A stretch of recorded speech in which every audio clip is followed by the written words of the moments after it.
கல்யாணியை காணுமா? ராத்திரியவா? வனஜா வீட்டுல பத்தி எங்கேயுமே இல்லையா? கரெக்ட். கதிரேசன் மேலதான் இது. இதான் வரேன். வாழ்க சிகாமணி. கல்யாணியின் மானம் பறிபோய் விட்டது. இனி காலமெல்லாம் அவள் கண்ணீர் சிந்த போகிறாள். அதை பார்த்து விஸ்வநாத் நீ புழுவாய் துடிக்க போகிறாய். இதையெல்லாம் நான் பார்த்து சிரிக்க போகிறேன். ஓயாமல் சிரிக்க போகிறேன்.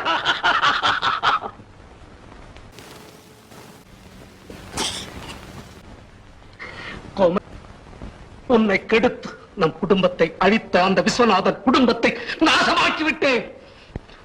பேய் போல் பூதம் போல் உழைத்தேன், பொருள் தேடினேன். திரும்புவதற்குள் அந்த சண்டாளன் உன் மனத்தை வாங்கிவிட்டான். நீயும் இறந்தாய், என் குழந்தையும் இறந்தது.